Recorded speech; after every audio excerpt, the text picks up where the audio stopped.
Hi everybody, this is B007 back for another 10-minute spoiler-free movie review, and today I am talking to you about a film called Room, which is based on the popular novel by Emma Donoghue, and I'm pleased to say that she has actually adapted the book for the screen. And that's not necessarily always a good thing, but I think in this respect it really is, because one of the things that made Room such an amazing novel was the ability of the author to imagine herself inside the mind of a 5-year-old boy. And not just any 5-year-old, but an incredibly bright, sparky boy called Jack. And it just so happens that Jack has been born to his mother, Ma, inside one 11-square-foot room, which, as the novel and indeed the movie immediately tells us, is a prison.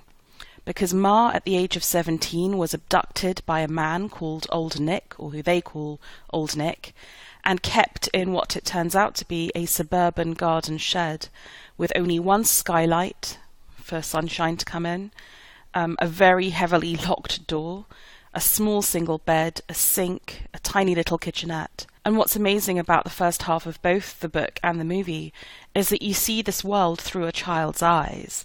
So with all the frustration, the energy, the imagination, and it manages to uplift what's essentially an incredibly dark story about this absolutely admirable young woman now who's been imprisoned for 7 years and is absolutely trying her best not just to keep herself alive, but to give her son an education, to keep him well nourished and somehow psychologically unaffected by this very weird world that they're in.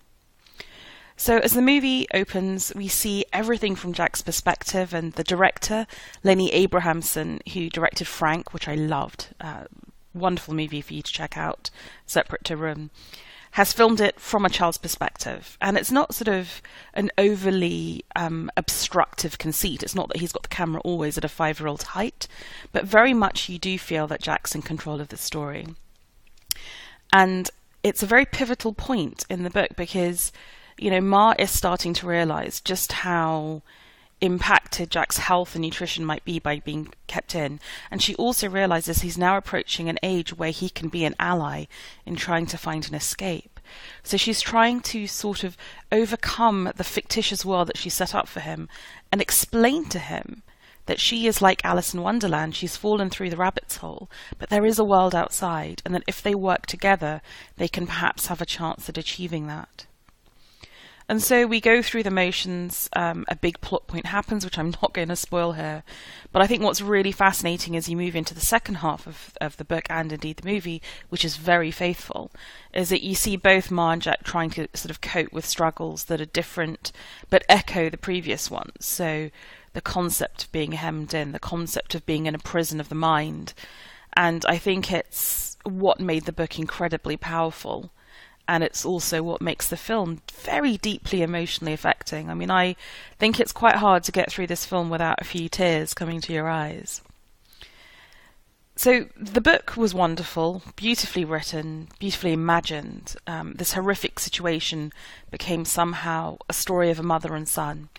And it rises or falls, not so much on the director, but as on the casting. And I think this film is incredibly lucky because it's got Brie Larson playing Ma, who's this wonderfully sympathetic, she's such a great actress. She was in Short Term 12, another great movie to check out. She has this ability to make us understand exactly what she's feeling, even though she's trying to suppress it from her son, which is quite fantastic. And she has an amazing rapport with the wonderful child actor, Jacob Tremblay, who plays Jack, and that performance is astounding. It's really good. He's so much fun to be around. He's so convincing in this very weird set of situations, and you really get the sense that the two of them are mother and son, which is quite an achievement. So I think that to a certain extent, sometimes, you know, at the London Film Festival this year, we've had movies that are high concept, high art.